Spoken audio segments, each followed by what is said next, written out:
Welcome, welcome. It's about time I got outside and did a little daily dose, except it's one of those days where it's a little overcast. Still pretty nice out, a little breezy. Not as beautiful as the last couple of days have been, but I would suggest getting outside before the weather gets bad again. Um, to all you out there, I just want to wish you well, as always, but also just kind of that midweek. It's Thursday, but if you're anything like me, sometimes the days are running together, the dates, I guess you could say the month. I mean, we're in April, it still feels like we're stuck in March. Uh, it's crazy as ever. It's almost redundant, some of the stuff I'm saying, but I just want to wish everybody well. It's Thursday. I think we're on day 13. For me, anyways. You're getting into the upper teens there as far as the entire quarantine goes. Just a shout out to everybody that's plugging along, doing the social distancing, taking on the responsibility to take care of yourselves and others. And it's not easy. It can get boring. At the same time, like we talked about yesterday, don't take it for granted either. Let's utilize our time. Let's enjoy our time. And I'm going to talk a little bit about maybe today, talk a little bit about what's making it work for me, but also like what I'm reading and listening to and just trying to, the journey of being your best version of yourself is also about like taking advice from others and reading what other people are doing and making it your own, of course. But there's a lot of experts out there. There's a lot of people that do really great things. It would be silly to try to reinvent the wheel. But I guess you could say everybody's their own wheel. So you got to make it your own. But there's a lot of great things out there. There's a lot of people that are doing some awesome stuff right now that's making this time the best for them and making things, again, not easier, but simpler. And it's better, it's more enjoyable for themselves. It's creating a higher quality of life. And that's the whole thing about this, at least for me, being a health teacher, I preach quality of life and peace of mind and serenity and all those things. And it's difficult, you don't ever achieve that. It's a maintenance, it's a continuum. There's always things that are affecting it. And we talk about the scale, and it's always about balancing and kind of just evening out that scale a little bit to have greater quality of life and to be at that state more often than not. And Rob Bell, a guy that I kind of follow and get a newsletter from, talks a lot about mental toughness and things like that. But you have to do to have a tougher mindset and to deal with adversity. But then also, when you're on top or when you're doing things really well, how do you not just stay there, but it's harder. The better you are at things, or the more successful you are, I think it's hard, and it's harder to stay there, and it's harder to have that quality of life and maintain that balanced, healthy state. And so today I'm just going to talk about 5 things that I've heard from other people, but I've made them my own, that I try to do, especially during this quarantine or during this time where we're away from our normal daily lives, but that I try to do even when school's going on, off season, in season, doesn't matter. 5 things that I think are big keys to that quality of life, and that I've made my own, but I've stolen from other people that has given maybe a structure or a framework to it. But the first thing is mindset, and you hear a ton of stuff out there about mindset. It's been around forever, but it's just being talked about more, which is an awesome, positive thing. But that mindset piece for me is all about attitude and perspective. Everybody looks through the world through their own lens. For me, it's about being extremely empathetic, but also extremely intense and passionate with my purpose and what I try to do on a daily. And I'm not perfect. I fall down all the time. But it all starts with an attitude and perspective. And within those attitudes, within those perspectives that I'm continually evolving in, it's got to be positive, and you got to be extremely self-aware. We'll talk a little about reflection and things like that as well. But you got to be extremely self-aware, and you got to be as positive as possible. And that doesn't always mean happy-go-lucky, have a smile on your face. Positivity has many different shapes and forms and can take on many different faces. But at the end of the day, it's all about a positive outcome through a positive process. Second thing for me is, call it training, call it performing, whatever, but for me, I'm just going to label it health. There's my cheat sheet, wind blowing it all around, but I just want to make sure it's kind of at least structured for you. Train healthy, and that's from a mental, emotional standpoint, perspective, or I should say category, or an aspect. Second is that physical part, physical health, that physical aspect, and then the social and social emotional aspect. And talk about that scale, talking about that balancing act, and that's what wellness is. It's all of those things combined. Physical health, mental health, all those things are singular, but when you add them all together, it's a person's wellness, it's a person's quality of life, and where they kind of rank in that, and where they fall in that continuum.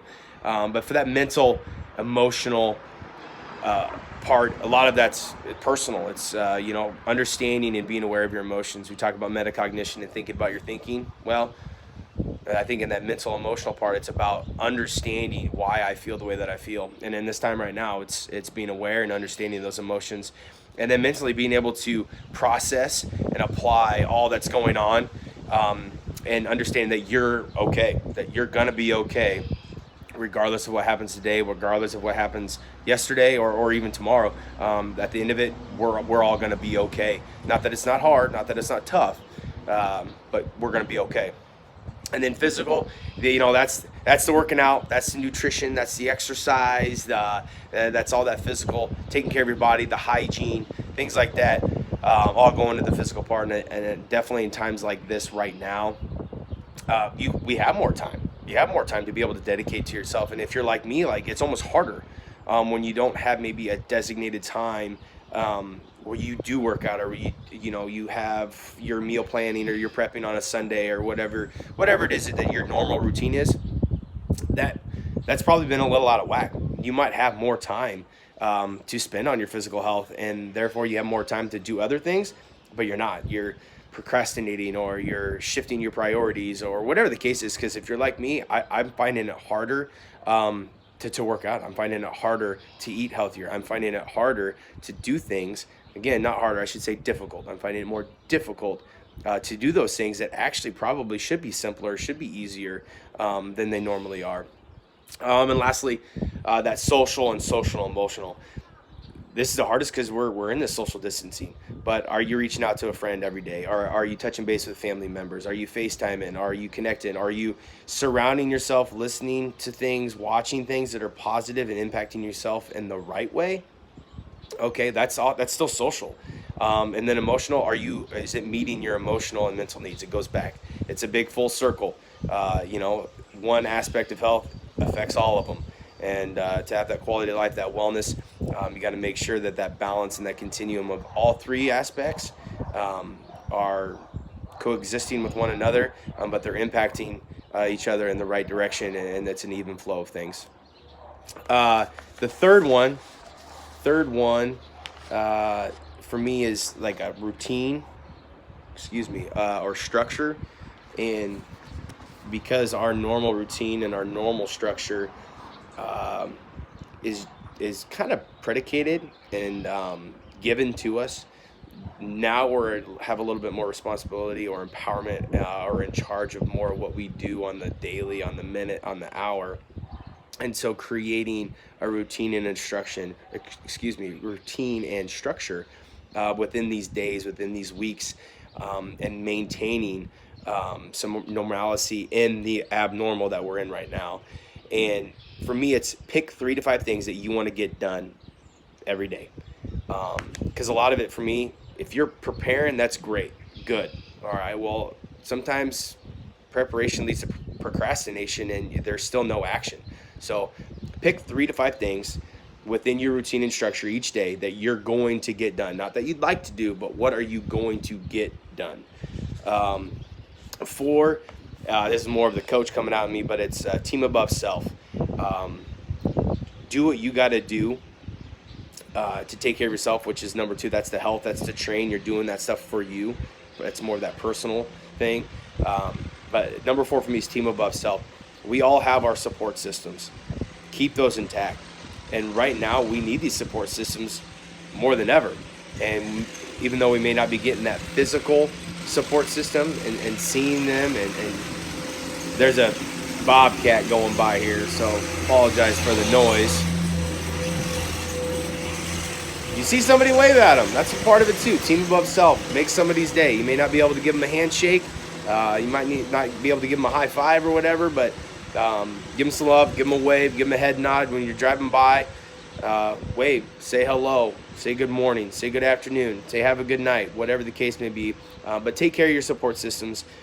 Team above self. Do what you got to do for those around you to make them better, and also yourself. And lastly, got to reflect. We have more time than ever right now to be able to review and reflect on our decisions, our daily decisions regarding everything that we've talked about. That doesn't mean you got to sit there and overanalyze everything, but review day, reflect. What went well? What didn't go well? What would I like to do tomorrow? Hey, 3 to 5 things. I nailed 2 out of the 3 today. I mean, I was kind of, so in that third one. I still got a little bit done, but maybe not at the level that I want. All right, cool. What do I got to do to make that at the level that I want? And then, hey, change that, because that will affect the next 2 or 3 things, or the next 5 things that you have on the next Thursday or this Saturday or whatever the case may be. And yeah, adjust it. And maybe you dominated the day.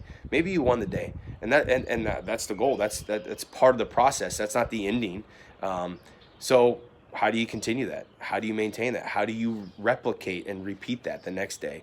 So it's all about, we talked about preparing a little bit, but attacking the day.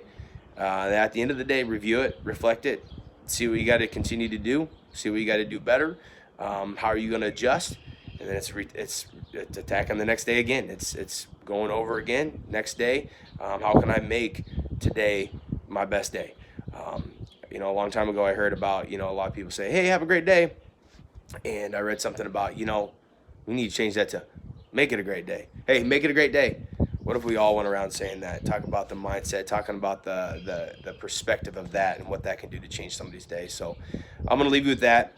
Hopefully this changes your day. Hopefully this helps somebody out there. If anything, it helps me keep myself accountable and disciplined to my daily actions and what I stand for, what I'm trying to do during this time. But also, even when this time's over, when I come out of this, when we come out of this, I'm going to be better, and I'm going to take some of these things that I'm learning and I'm applying right now to my daily life, and we're only going to be stronger, we're only going to be better, and only going to have greater quality of life. So stay well, be safe, see you later.